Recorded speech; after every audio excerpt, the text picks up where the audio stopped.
आणि महाराष्ट्रामध्ये जेव्हा कोरोनाची साथ आली त्यावेळी अशी परिस्थिती होती की सर्व महाराष्ट्रातले लोक नवी येत होती, पण आमच्या इथले जे स्थानिक भूमिपुत्र असतील, आमच्याकडे रहिवासी असतील, 40-40 वर्ष राहणारे, त्यांना बेड मिळत नव्हता, हॉस्पिटलमध्ये त्यांच्यावर उपचार होत नव्हते.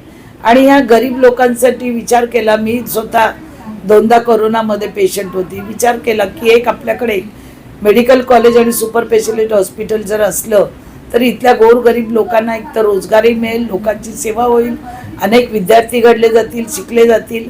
त्या पद्धतीने मी शिडकोतून प्लॉट मिळवला, प्लॉटचे पैसे भरले, टेंडर झालं. पण त्याच्यानंतर काही लोक आपल्या इथली म्हणजे आमच्याच पक्षातली एकमेकाला सांगून हे लोक कोर्टात गेली आणि कोर्टात गेल्यानंतर त्या कोर्ट कचेरीत गेले 2.5 वर्ष लागले. आणि मला वाटलं हा आता न्यायदेवतेवर माझा पूर्ण विश्वास होता, पण तरी ज्या पद्धतीने कोर्टामध्ये वकील दिले जात होते, एक केस उडली का दुसरी केस टाकायचे, तर मला असं वाटत होतं की लोकांचे स्वप्न आहे, ज्या लोकांनी माझ्यावर प्रेम केलं आहे, मला विश्वासाने 3 वेळा निवडून दिलं आहे, त्यांनासुद्धा medical college super speciality hospital पाहिजे होतं. आणि अशा वेळी आज न्यायदेवतेने मला जो त्यांचं काल परवा पण केस होती, पण त्यांचे वकील जातच नव्हते, रोज टाईम मागायचे, रोज काही ना काही कारण सांगायचे.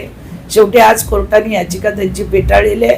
त्यामुळे माझ्या जीवनामध्ये सगळ्यात मोठा, या इतक्या वर्ष मी लोकसेवा केली त्यातला माझा आनंदाचा क्षण आहे. आणि ज्यांनी ज्यांनी मला त्रास दिला, जे माझ्या म्हणजे जसं एखादा शरीराला कसं आपण मानसिक त्रास देतो आणि पिसाणू असतात ते चिपकतात आणि त्याचं रक्त शोषण करतात, असं गेले 2.5 वर्ष माझं ह्या लोकांनी रक्त शोषण केलेलं आहे. आणि ते रक्त शोषण करताना आज त्यांना देवाने धक्का दिलेला आहे, गोरधनी मातेने, आणि त्यांना त्यांची जागा काय ती दाखवलं. आणि गोरगरिबांमध्ये आज मला अनेक फोन आले इथे येता अनेक लोकांनी सांगितलं की मॅडम शेवटी सत्याचा विजय होतो आणि तो आज विजय झालेला. हो, त्यांचीच मेजॉरिटी आहे ना, नावाला भाजप आहे, इथं भाजप आहे कुठे, नावाला आहे. आणि त्यांनी मिळून प्रस्ताव आणला, तो पण एका अपक्ष नगरसेवकाच्या खांद्यावर बंदूक ठेवून. स्वतःची हिंमत नाही. मला तर नेहमी मी सांगते की लढाई माझ्याशी समोर करा, त्याच्या खांद्यावर बंदूक ठेवून लढाई करू नका.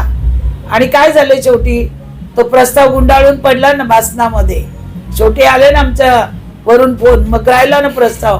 पण हे प्रकार करायचेच कशाला.